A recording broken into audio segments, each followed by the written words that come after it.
At mga programang child-friendly at nagsilbing gabay sa kabataan, kinilala sa ginanap na Anak TVC Awards 2013. Kabilang naman po sa pinarangalan ang ilang programa ng People's Television. Narito po ang report ni Dina Pagibitan.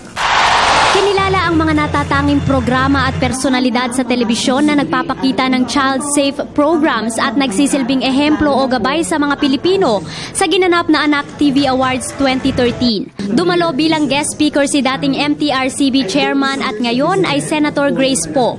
Aniya, malaking papel ng mga programa at personalidad sa buhay ng tao, lalo tigit sa mga kabataan dahil sila ang nagsisilbing inspirasyon dito para maging responsable at mabuting mamamayan ng lipunan. Binigyan din ni Senator Poe ang kahalagahan ng ating film tourism. Kung mabibigyan kasi ito ng higit na pansin, maipapakita nito ang ganda ng Pilipinas at galing ng mga Pinoy sa paggawa ng mga pelikula. Magiging daan din daw ito upang makahikayat ng napakarami pang turista na bibisita sa bansa. Napakahalaga rin daw ng ginagampan ng papel ng mga magulang sa aspeto ng matalinong panunood ng kanilang mga anak.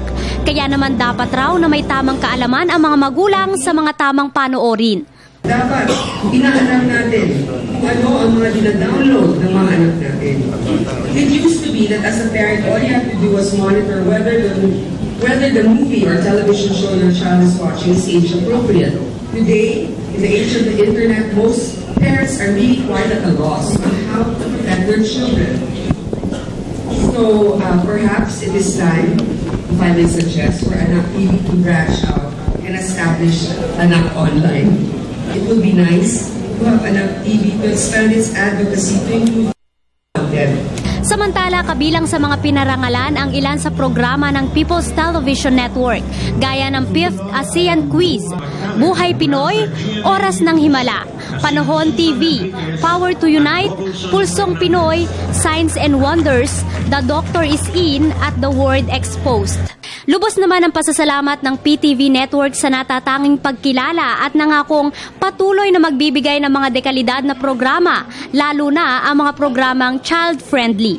Nagpapatunay lamang na patuloy yung pag-unlad at pagsisikap ng ating network na makapag-deliver ng quality shows para sa lahat. Ma'am, ano pa po ang aasahan ng mga viewers? Ay, marami, lalo na sa susunod na taon, sapagkat patuloy na nagsasaliksik ang mga tauhan at empleyado ng PTV kung paano pa makakapagbigay ng mga mas exciting na programa, mas educational at higit sa lahat, mas child-friendly. Para sa Telebisyon ng Bayan, ako si Dina Pagibitan.